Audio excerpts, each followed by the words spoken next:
Deion Sanders is already being linked to a new job, but is it actually a fit? You are Locked On Buffs, your daily podcast on the Colorado Buffaloes. Part of the Locked On Podcast Network, your team every day.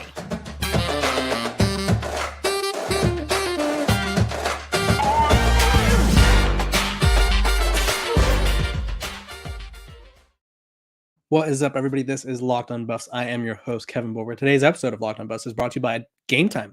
Download the Gametime app, create an account, and use code LOCKEDONCollege for $20 off your first purchase. We are also brought to you by the Locked On Podcast Network. It's your team every day for free and available wherever you get your podcasts. So appreciate you guys for tuning in. We got a big one. We got a huge one to talk about. Not only did Colorado lose yesterday, which was a tough loss, which I'll get to a bit later, Texas A&M fired Jimbo Fisher. Now, if you guys have been watching me for the few months that I've been on the gig on the Colorado beat, you've known that whenever Coach Prime is mentioned for jobs, I have gone through multiple lists and talked about which jobs I think he would actually leave for. Now, one of these jobs that I've been talking about was the one that's just recently opened up, was Texas A&M. Jimbo Fisher was fired by Texas A&M this morning, which has led to some fans. Obviously, there's no reports, but some fans, I know Brady Quinn and Barrett Sallee, two respected college football analysts, have also said that they would hire Coach Prime if they were Texas A&M. And I think if this came in a few years down the line, it could be a possibility. But let me tell you the cases why it makes sense, and then the cases against it, and why it probably won't make as much sense and could be prevented from happening at this time. For starters, and these are the pros to it and the cons to it. For starters, Coach Prime has major ties to Texas. He raises kids there. His sons and daughters went to school in Texas for high school. He played for the Dallas Cowboys, so obviously he has deep ties there. Texas is a blue blood state, if you will. That is the hotbed for recruiting. It's Texas, Florida, and California. And so Coach Prime in any one of those three states would be a straight up nightmare for any other program. I don't know what – I honestly think that if he was in a school in Texas, it would be really hard to out recruit him in your own state, which would make life difficult for the University of Texas. It would make life difficult for TCU, Texas Tech, Baylor, you name it. And it would also be difficult for programs to come into Texas and take those recruits away from him. So recruiting wise, he has the ties. He's not from Texas, but he's from Texas, kind of. He spent a lot of time there of his life. Also, it's the SEC. The SEC is just a different breed. It's a different brand. It's the biggest brand in college football, and recruits want to play in the SEC. So that kind of gets you in the door already. We've seen recruits pick SEC schools or go to a certain school because it's in the SEC. Colin Simmons, for instance, one of the 5-star recruits that back during spring ball, he's currently committed to Texas, who's going to the SEC. He was talking about programs, and he said that it wasn't true, but there was a recruiting analyst who said that basically his interest is SEC schools. And so while Coach Prime is at Colorado, regardless of if they're in the Pac-12 or the Big 12, his biggest issue in recruiting is going to be that he's going to run into sometimes guys just want to play in the SEC. They produce the most pros. They produce they're the most champions. The SEC is where it's at in college football. It is the hub of everything college football in terms of winning and succeeding. Obviously, Texas A&M hasn't been there, so they don't really get to say that. But we saw Jimbo Fisher attract the number one recruiting class a couple years ago with NIL. So another reason that it could happen. The program is very much invested in they're very much invested in their football program. That's obviously why they paid Jimbo a fortune. They have to pay him $76 million for him to not coach at their school, which is pretty crazy. But it is also worth noting that Texas A&M, they have the SEC logo. They're in Texas, which Coach Prime is kind of from Texas in a way, and it's a higher level of football. And so if Coach Prime were to go there, technically Shedeur could transfer because the college football rules state that athletes who request a release due to a head coaching change will not be penalized. So if Coach Prime was to leave Colorado, Shedeur would be able to transfer. Travis Hunter would be able to transfer, and they would just follow him over to Texas A&M. And that would be higher competition for his son. And that would be another high stage for his son to prove himself on. So that'd be something to look out for. And now the cons. For one, this isn't to take away what Coach Prime's done at Jackson State or at Colorado. But he won at Jackson State, and he was able to out-recruit the entire FCS level and just had simply more talented rosters thanks to the transfer portal. At Colorado, he hasn't shown that he's able to, and this, again, he's succeeded in the sense that he has completely revamped this program already. They're the most watched program in college football. They are the most, I guess, interesting program in college football. They won 4 games already. Last year, they only won 1. They were projected to win 3 this year. So he's already exceeded expectations. But is he ready for that next step yet? I don't know. I think that's up for Texas A&M and their boosters to decide. Another thing, Texas A&M's boosters, they are very passionate. They are very, I guess you could say, involved in the Texas A&M program compared to Colorado, where Coach Prime he kind of, I don't say he has that free reign, but he kind of has that free reign. Colorado is invested in him. They are kind of trying to make it impossible for him to leave. They want to pay him all the money in the world. They want him to succeed. They're upgrading the stadium. They're doing whatever it takes to keep Coach Prime happy. And I think that's the smartest thing Colorado could do, because obviously we saw what he brings to Colorado, and Colorado doesn't want to lose that. And so does he want to go to a place where Colorado needs Coach Prime? Does Texas A&M need Coach Prime, or do they just want him for the attention, or like not? Okay, Texas A&M doesn't need attention. Let me put that out there. But do they just want Coach Prime to kind of boost their popularity and bring in top recruits? And do they want to control what he does with his staff and stuff like that? Because obviously he's very free with the staff, if you will. Obviously, he hired Sean Lewis, demoted him. He demoted an offensive coordinator while he was at Jackson State. Will Texas A&M want to pick a staff for them? Will the boosters, the AD, be like, you know what, we're going to pick this, or we're going to do this for you? Does he want that? I don't know. And so I think Colorado, too, is a place where he's grown to like, or grown to love. Obviously, he's talked about it frequently that he's grown to love it already, and he's only been there for a year, and Boulder is just everything that he kind of likes and enjoys in life. And so it'll be interesting to see where this shimmies down. I think a name to watch in the Pac-12, if any, would be Dan Lanning, who I believe he's from Texas, or he has Texas ties as well. Let me see. Let me fact check myself. No, just kidding. He's from Missouri, but he has that SEC. He has a SEC foundation, if you will. This is Dan Lanning's kind of start through coaching. Was in Missouri, Pittsburgh, Georgia, then went to Georgia. He was a grad assistant at Pittsburgh, and then Arizona State, and then he went to Sam Houston State, and then he went Alabama, Memphis, Georgia, and then obviously Oregon. So Dan Lanning has those SEC ties. So I don't know. I think Dan Lanning would probably be more of a threat to leave than Coach Prime. I think Coach Prime has a lot to build up at Colorado, and I don't know if he wants to move again and try to restart. Obviously, he still has a lot to learn as a Power 5 head coach. There's been times where his time management has been poor. There's been times where other coaches have kind of just simply known the rules more than him. They'll do these things where the defense, if the offense subs, then the defense gets a sub, and so they will literally trot off 3 or 4 defense linemen, trot them back on, and get the delay of games. They've had issues with the rushing attack, and so I think Coach Prime is probably going to stay at Colorado. But I do understand why he's a candidate at Texas A&M, or someone that fans want. I don't know if he's a candidate, but he's someone that the fans have kind of been clamoring for, someone that analysts have even been clamoring for. He would make Texas A&M more relevant than they ever have been. Right now, Texas A&M is probably in the SEC. You have Alabama, Georgia, LSU, Florida. I feel like I'm missing someone.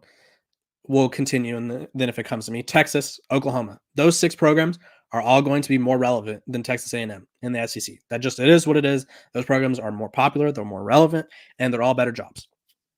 That is what it is.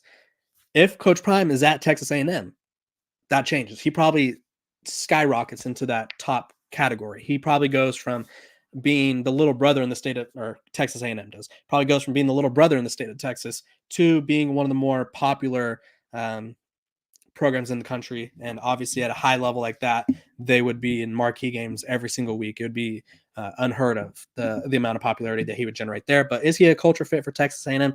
Not sure. It's something to look out for.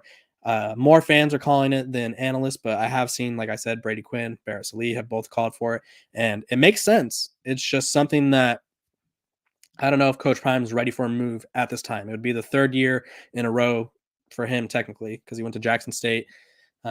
or the second year in a row. It'd be the second year in a row that he's moved somewhere else. And does he want to do that again? Go through that whole process of assembling a staff? Because does he go with the same staff? I don't know. It doesn't seem like something he'd be interested in. But Texas A&M is a very big mover and shaker in college football if they get the right person. This episode of Locked On Buffs is brought to you by our sponsors over at Gametime. You shouldn't have to worry about when you're buying tickets to your next big event. Gametime is the fast and easy way to buy tickets for sports, music, comedy, theater, and all events near you. They have last-minute killer deals, all-in prices, views from your seat, and the best price guarantee. So I use Gametime whenever I buy tickets. They have the best. Honestly, some places try to do this thing where they try to show you where your seats are. No, Gametime literally shows you your view. You can move your phone or your device and it'll show you exactly what you'll be seeing. So Gametime has it all. So take the guesswork out of buying tickets with Gametime. Download the Gametime app, create an account, and use code LOCKEDONCollege for $20 off your first purchase. Terms apply. Again, create an account and use code LOCKEDONCOLLEGE for $20 off. Download Gametime today. Last minute tickets, lowest price, guaranteed. Welcome back to Locked On Buffs. I am Kevin Borrow, as you see there on the screen. We talked about Coach Prime and the possible Texas A&M interest. Sorry, I'm reading some of the comments. We got must be the money. Yeah, I mean, if the money talks, money. Everybody is loyal until someone drops a bag in front of you. Money changes everything. Colorado did lose Winston Watkins, the former 5-star. He's currently a 4-star by 24/7 now. Lost him today. Colorado, some people are saying he's a circus. I think, for one, let me address this before I get to the Arizona loss. Losing Winston Watkins, tough loss, sure. They still have Antoine Hill, the quarterback, the 4-star quarterback, who's kind of the face of the class. And honestly, when you get a commitment 2 years in advance or 2 classes in advance, it's always hard to keep them committed. It just is. It really is. It's just not something that to keep. That's like, for instance, these kids are 16. If you told your 16 self that in 2 years you had to decide a very big life-changing decision, or you had to make a very big life-changing decision, and you have to stick with it for the next 2 years, do you think that 16-year-old you would be able to do that? Probably not. So it's not shocking. I think it definitely sucks for Colorado because that's a big guy that was kind of campaigning for them. But recruiting someone 2 classes in advance, it's always hard to get them to stick around. So let's get back to it. We're talking about the Colorado-Arizona State game now, or not Arizona State game, the Arizona game. And Colorado had chances to win. Coach Prime said it after the game. They looked like the better team. They felt like they were the better team, and I would agree. I thought they had the lead for a big chunk of the game. Everything was working in their favor, but they came up short. They missed a field goal, which you should never. I don't want to blame the kicker, Alejandro Mata. He's a good kicker. You shouldn't have to be in a position where one play decides the game. I think that kind of comes down to it in every single sport. There's certain moments where it's like, had he made that field goal, they would have gotten the lead. But with the defense that stopped Arizona, they were just feeding Tetroa McMillan, the wide receiver. Him and Noah Fafita were just constant. I thought when I looked up the box score and I saw that he had like 10 catches, I believe. Let me pull it up real quick. This Arizona wide receiver had 9 catches. I would have thought he had 30, to be honest. Like, it felt like they were throwing to him the whole time. And he had 9 catches. The rest of the unit had 8, 9, 10, 11, 12 catches. So he had 9 catches to the rest of the team's 12. So obviously they were going to him a lot. But would Colorado have stopped him? We don't know. But what Colorado did not take advantage of was the fact that they had a lead. Look at second quarter. It was 24-17. And then Arizona tied it up. Colorado takes the lead 31-24. And they had a chance to add to their lead, but they didn't. So that's kind of the issue there. So obviously it's unfortunate that Alejandro Mata, missed the kick, but he didn't lose in the game. There was more moments that came down to it. Colorado was outscored 10-0 in the fourth quarter, but they did look a lot better than the week prior. I think they just ran into Arizona, who's the hottest team in college football, at the wrong time. So let me break down Arizona's last few weeks. So I was at the game when they beat Stanford by 1 point. So they won 21-20. And I was like, okay, typical Arizona team. I was like, they'll probably make a bowl game, but they're not going to be anything special. Jaden Delora goes down. I was like, that makes it even worse. But then they plug in this Noah Fafita kid, and he's honestly the reason they beat Stanford. And he was just dishing and diming, just going down the field, making life easy for all the receivers, making the smart moves. And I was like, interesting. That'll be something to look out for. Because it looked like Delora injured his ankle, like rolled his ankle or something, whatever. I don't know what happened to his ankle, but it looked like it was just one of those things where like, oh, he'd be back. Then they play Washington the next week, number 7 at the time. Only lose by a touchdown. Fafita does really well. Then they play USC the following week, who at the time was ranked number 9 in the country. So USC was still good at this time. And they took them to triple overtime, only lost by 2 points. Then this is when they start their tear. They beat number 19 Washington State 44-6. They beat number 11 Oregon State 27-24. Beat number 19 UCLA 27-10, and then they beat Colorado. And now they have a tough matchup with Utah next week, and then Arizona State the following week. So this Arizona team, is just really good. Colorado had chances. You know, they had drives that didn't end in scores. They had drives where Coach Prime opted to punt, or the offense opted to punt when it was like 4th and 1, and they could have gone for it. It's just one of those things. And I talked about that earlier. There's just certain moments where Coach Prime feels like he's still learning the analytical aspect of it. He's still learning the strategic, the chess match within the checkers match, or the chess match within the chess match that is college football. And so he has a lot to learn as a head coach, I would say. And this Colorado team has a lot of space to grow. And so this is what Coach Prime said after the game. I had this quote over on Locked on Buffs. You can I had this quote over on Locked on Buffs that you guys could go check out too. He said, I apologize to the fan base. They've been supporting the heck out of us. We're so close, but yet so far, is what I told the team. We truly don't know how to win yet. It's not from lack of effort or coaching from the staff. We just can't get over that hump. At another game right there, it seemed like we were the better team and just couldn't get it down. We haven't even been here a year, but we're right there. And I think he's right. I think he's got the potential, and I think Colorado is a few plays away from having a much better record than what they do. You look back at, let's just go through their schedule. The USC game, if they call things a little differently, maybe they have a chance to win late. Maybe if they started off better, they win that game. But that's not even the one I'm talking about. Stanford, they were up 29-0, lose that game in double overtime. That can't happen. UCLA, their defense holds UCLA to 7 points in the first half, and Colorado's offense couldn't do their job. So they have that. The Oregon State game wasn't very close. The offense got off to a slow start, and the defense simply wasn't able to keep Oregon State off the board. And then they had some time management issues at the end of the game. Arizona, they had the game. They were leading the game, and they ended up losing. So this Colorado team has shown a lot of progress. It's just they're not where they need to be yet. And I think Coach Prime's right. They don't know how to win yet. And I think there's just a lot to learn for the team, for the coaching staff, and just everyone involved. So it'll be interesting to say. Let me go through some comments before I move on. A lot of people are saying that Watkins says he thinks Prime wouldn't be there when he gets there. That's interesting. So that means that, Coach Prime would be leaving after next year. So that'd be interesting. Obviously, that it depends on what job. It depends on what jobs are opening. Let's be honest. I said this earlier in the show already. When you recruit a kid 2 classes ahead, he'd already committed to Texas A&M and then flipped. He committed to Coach Prime like minutes after Coach Prime took the Colorado job. Like, this kid is obviously, he's a great recruit, great football player. He is young. He is deciding. He honestly, I don't even know if he went through his whole recruitment process. Like, he still has a lot to go through the process, and there's a lot of time.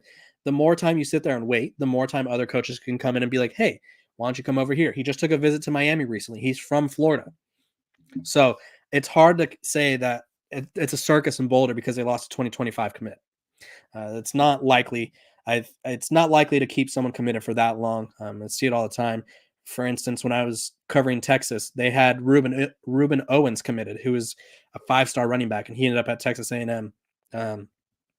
So it is what it is. But either way, tough loss there. I'm sure Coach Prime and Colorado will recover. This episode of Locked on Buffs is brought to you by our sponsors over at Jace Medical. Let me tell you about Jace Medical. We spend a lot of time talking together, you and I. We get fired up together on wins and losses, who starts and who sits. I'm thankful for the connection that we have over here at Locked On Bucks. I appreciate it. And today, I want our chat to be a little more personal. I just learned that you can get a 1-year supply on ED medications. You realize what that means, right? You bring on extended travel, you bring on natural disaster or supply chain issues, you'll be covered, my friend. You don't have to worry about whether or not you can refill your generics for Viagra, a Revadio prescription, whatever it may be. And this is possible because of our friends at Jace Medical. Go online right now at Jace Medical to receive your 12-month supply on your daily medication. Remember to use promo code LOCKEDON at checkout for a discount as well. A verified customer had this to say about Jace. I'm thankful for this service. Supply chain issues caused me to cut pills in half to have it. I ordered most of my daily meds with a year's supply. I also ordered an antibiotic kit. I feel secure now. Prices are lower than local pharmacies. I highly recommend this for everyone. If you or someone you love would get peace of mind by having a yearly supply of any daily med, go to jacemedical.com to see if it's offered for you. Remember to use promo code LOCKEDON for $20 off your purchase. It's never a bad idea to be prepared.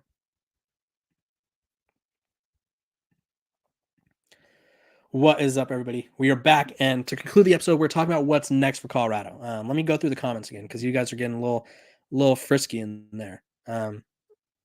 Let's see.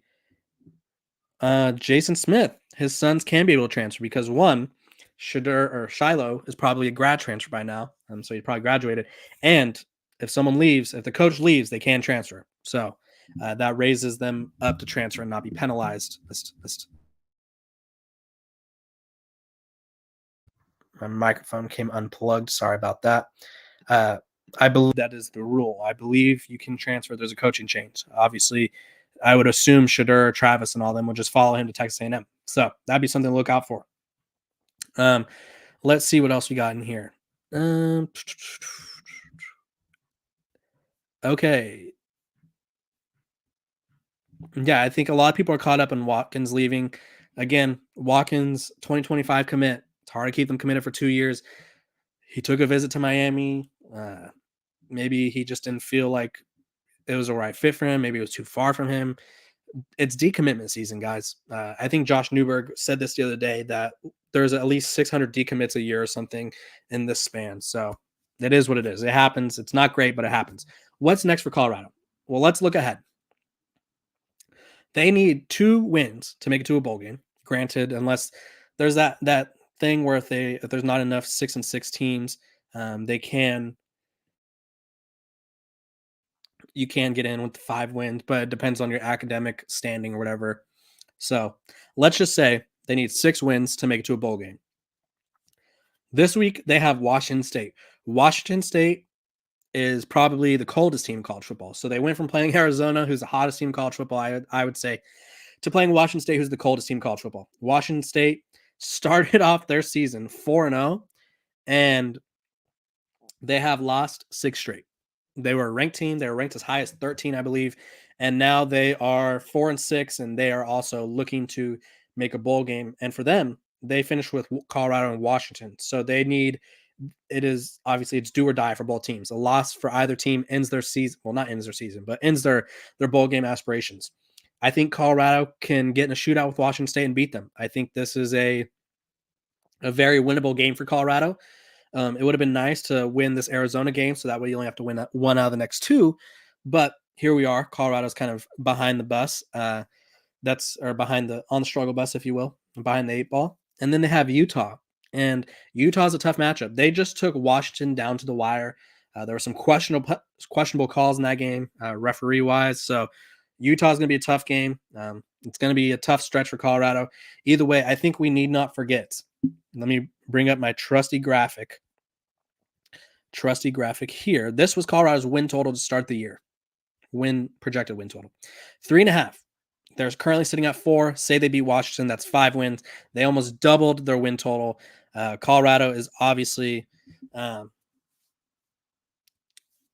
it's obviously trending in the right direction. He flipped it already. The roster, while they have a lot of problems in the trenches, they have a lot of positives to build their program on. They have Travis Hunter. They have Shadur Sanders. They have skill players for days.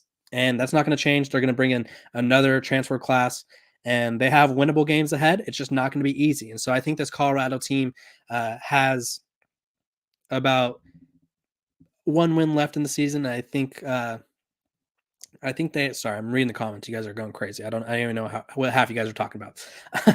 I think they have 1 win left in them. I projected them to win 6-6, but I also thought they'd win a Stanford game or an Arizona game along the way. So I don't know if they could beat Utah. It's going to be a tough one. I don't like how they match up against Utah because Utah will literally run the ball down your throat, and Colorado's defense line hasn't shown an ability to stop the run. They have one of the worst defenses in the country, and then Utah also has the best pass rush in the country. And Colorado obviously has not had a lot of success blocking against teams that are good with rushing the passer. So, yeah, a lot to look out for in Boulder. Make sure to like, subscribe, and follow. We just hit 3,800 subscribers. Let's get to 4,000. That's my goal by the end of the season. Get to 4,000. I appreciate you guys for tuning in every single day. I'm Kevin Borba. I hope you guys have a great rest of your weekend, and I hope you guys are enjoying this college football season because it's sadly almost over, guys. It's almost over. So I hope you guys have some fun along the way. Let's tune in. I will see you guys tomorrow. Hope you guys have a great day.